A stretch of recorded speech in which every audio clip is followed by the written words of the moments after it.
All right, how's it going, everybody? Today in this podcast, I'm going to give my best attempt at answering the question of why you should train Jiu Jitsu. If you follow the Academy Instagram or Facebook page, you may have seen about a week ago my wife responded to a few questions submitted about why you should train Jiu Jitsu. She provided some awesome responses, which resulted in a few people asking me, my take of why I train Jiu Jitsu. I've captured a few reasons why throughout the course of interviewing other people on the podcast, but I thought I'd come on today and kind of give or offer my own opinion of what I've boiled down into three main reasons of why I should train or why you should train Jiu-Jitsu and why I train Jiu-Jitsu. The first one, mental resiliency. I'll back up. Each one of these three that I'm going to offer today have multiple sub reasons or subcategories under them, but I've boiled it down into three main reasons. And again, the first one is mental resiliency. The second one is better decision making better decisions. I think that definitely comes as you work through problems and build proficiency throughout your time training jiu-jitsu. And the last one, which I think most people look at first, is the physical resiliency. And again, I'll kind of go into more detail about each one of these as they offer, multiple different, branch conversations under each one. For the first one, for mental resiliency, jiu-jitsu forces you to develop a higher level of mental toughness. For some people, that starts the very first time they come in and train. For some people, the hardest task in the beginning is to manage your ego. You'll hear some people refer to ego wholeheartedly as a bad thing or, altogether a bad thing. I don't necessarily think ego in itself is bad. Not being able to manage and kind of check your ego, 100% bad.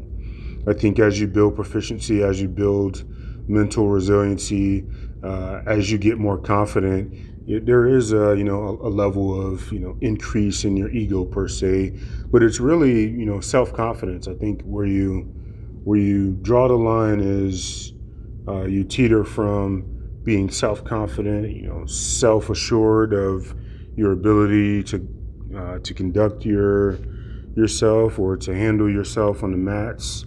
And I think where you teeter into like the negative side of ego per se is where that quickly becomes you're the baddest person, hands down everywhere. And I think that's where you kind of run into problems with the ego.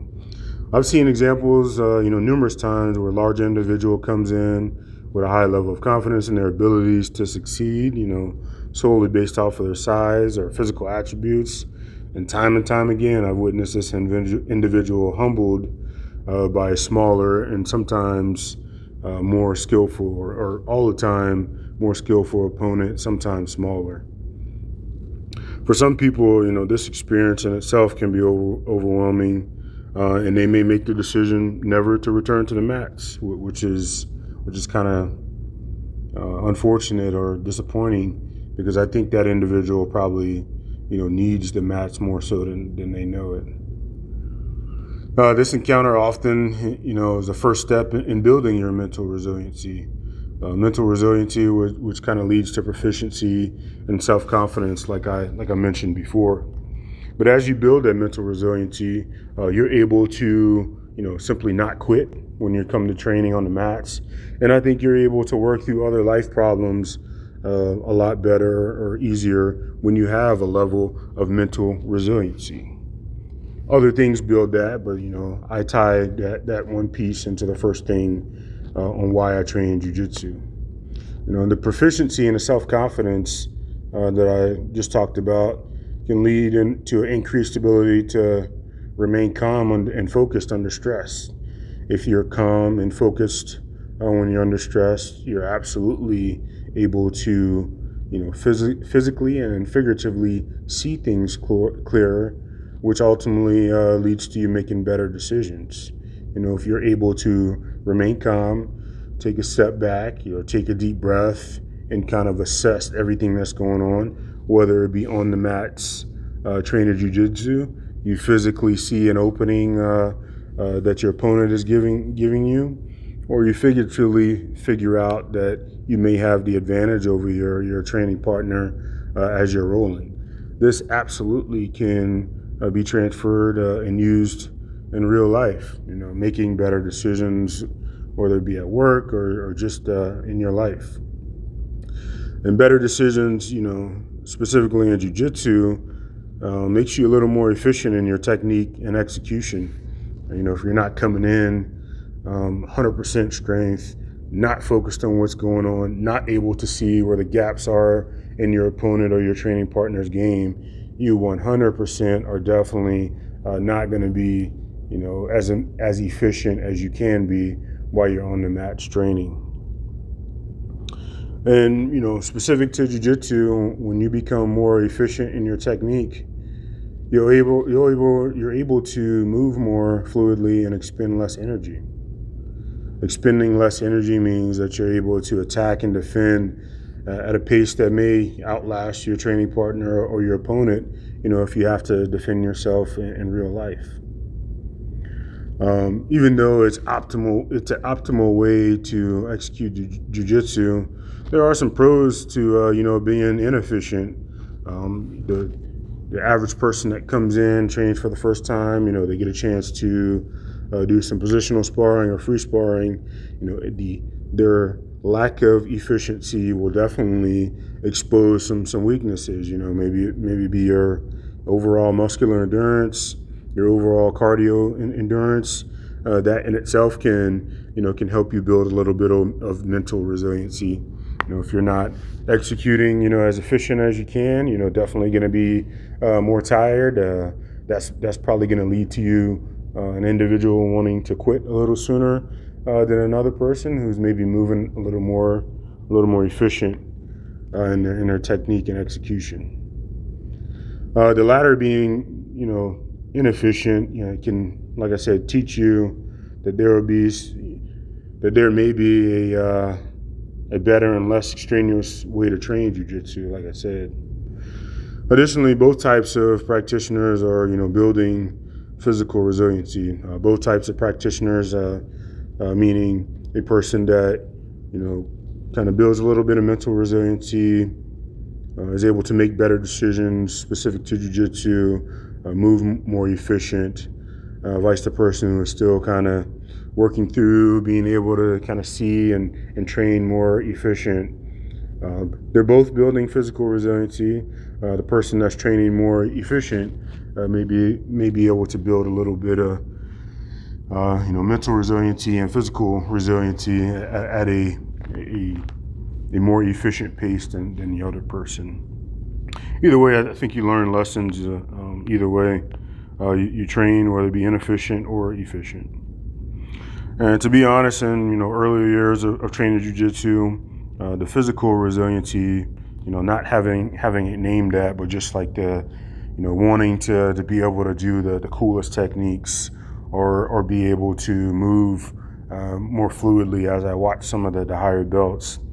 Earlier years, I probably would not have been able to lay out or articulate the reasons as well as I am now, and the physical resiliency probably would have been at the top of the list had you asked me when I first started training. But nonetheless, years of training and teaching specifically and competing have kind of molded my thoughts on the pros and cons of training jiu-jitsu. And ultimately, I boil it down to these three reasons on why you should train jiu-jitsu. First being the mental resiliency piece, the better decision making, and then last, the physical resiliency.